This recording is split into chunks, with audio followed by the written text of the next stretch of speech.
Taylor Hicks may have earned the coveted winning title on American Idol Season 5.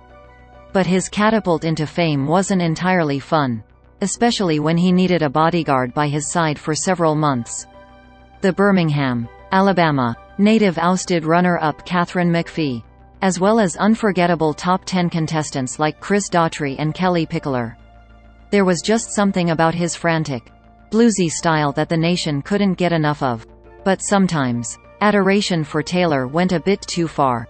Week after week on American Idol, a 29-year-old Taylor received consistently positive feedback from the show's original trio of judges, Simon Cowell, Randy Jackson and Paula Abdul.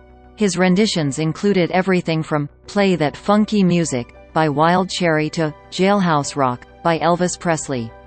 Each performance usually saw Taylor running around the stage or even singing from the floor.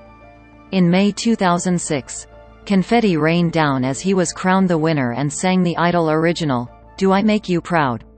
Upon accomplishing this feat, Taylor left the American Idol bubble and returned to the real world. But he was no longer an average guy from Birmingham. Rather, he was the next big star that millions had watched perform every week for the past 4 months.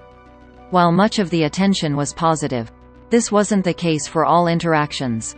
In a recent interview with Insider, Taylor revealed that his post-Idol life was made extremely difficult by borderline stalkers, including the paparazzi trailing him in a helicopter for 2 weeks. "I had a bodyguard for 6 months.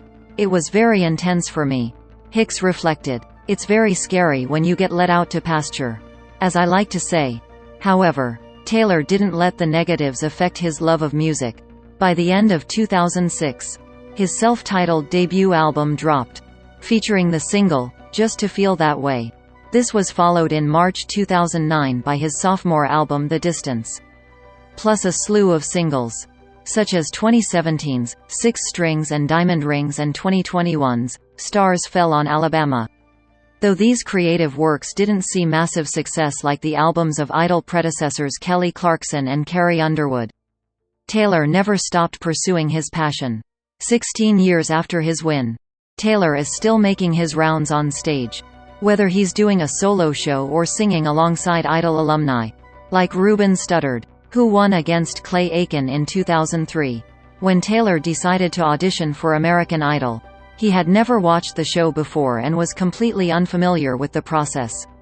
But throughout his time in the competition, Taylor remained authentically himself and even discovered a unique trick to help him succeed. In between rehearsals, he'd regularly hang out in the bathroom, the most humidified place on set. "It was like I had a giant case of diarrhea the whole time. But it was just me trying to keep my voice," he told Insider. It seems those long hours in the restroom paid off. Now, at 45 years old, Taylor can keep bringing music to people, just without the creepy paparazzi.